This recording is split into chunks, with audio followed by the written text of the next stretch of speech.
شروع اللہ کا نام لے کر جو بڑا مہربان نہایت رحم والا ہے۔ بے شک انسان پر زمانے میں ایک ایسا وقت بھی آ چکا ہے کہ وہ کوئی قابل ذکر چیز نہ تھا۔ ہم نے انسان کو ملے جلے نطفے سے پیدا کیا تاکہ اسے آزمائیں، تو ہم نے اس کو سنتا دیکھتا بنایا۔ یقیناً ہم ہی نے اسے رستہ بھی دکھا دیا۔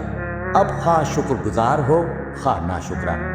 بے شک ہم نے کافروں کے لیے زنجیریں اور طوق اور دہتی آگ تیار کر رکھی ہے۔ جو نیکوکار ہیں وہ ایسی شراب پئیں گے جس میں کافور کی آمیزش ہوگی۔ یہ ایک چشمہ ہے جس میں سے اللہ کے بندے پئیں گے اور اس میں سے چھوٹی چھوٹی نہریں نکال لیں گے۔ یہ لوگ نظریں پوری کرتے ہیں اور اس دن سے جس کی سختی پھیل رہی ہوگی خوف رکھتے ہیں، اور باوجود کہ ان کو خود کھانے کی چاہت ہوتی ہے مگر فقیروں اور یتیموں اور قیدیوں کو کھلاتے ہیں، اور کہتے ہیں کہ ہم تم کو محض اللہ کی خوشنودی کے لیے کھلاتے ہیں، نہ تم سے بدلہ چاہتے ہیں اور نہ شکر گزاری۔ ہم کو اپنے پروردگار سے اس دن کا ڈر لگتا ہے جو چہروں کو بگاڑنے والا اور بڑی سختی والا ہوگا۔ چنانچہ اللہ ان کو اس دن کی سختی سے بچا لے گا اور تازگی اور خوشی عنایت فرمائے گا، اور ان کے صبر کے بدلے ان کو بہشت اور ریشمی لباس عطا کرے گا۔ اس میں وہ تختوں پر تکیے لگائے بیٹھے ہوں گے، وہاں نہ دھوپ کی حدت دیکھیں گے نہ سردی کی شدت۔ ان پر درختوں کے سائے قریب ہوں گے اور میووں کے گچھے جھکے ہوئے لٹک رہے ہوں گے، اور خدام چاندی کے برتن لیے ہوئے ان کے ارد گرد پھریں گے، اور شیشے کے نہایت شفاف پیالے، اور شیشے بھی چاندی کے جو ٹھیک اندازے کے مطابق بنائے گئے ہیں۔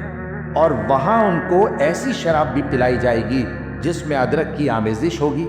یہ بہشت میں ایک چشمہ ہے جس کا نام سلسبیل ہے، اور ان کے پاس لڑکے آتے جاتے ہوں گے جو ہمیشہ ایک ہی حالت پر رہیں گے۔ جب تم ان پر نگاہ ڈالو تو خیال کرو کہ بکھرے ہوئے موتی ہیں، اور بہشت میں جہاں آنکھ اٹھاؤ گے کثرت سے نعمت اور عظیم الشان سلطنت دیکھو گے۔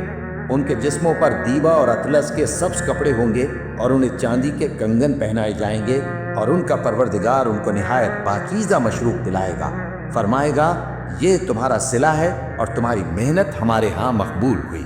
اے نبی صلی اللہ علیہ وآلہ وسلم، ہم نے تم پر قرآن بتدریج نازل کیا ہے، تو اپنے پروردگار کے فیصلے کے لیے انتظار کیے رہو، اور ان لوگوں میں سے کسی بد عمل اور ناشکرے کا کہا نہ ماننا، اور صبح و شام اپنے پروردگار کا نام لیتے رہو، اور رات کو بڑی دیر تک اس کے آگے سجدے کرو اور اس کی پاکی بیان کرتے رہو۔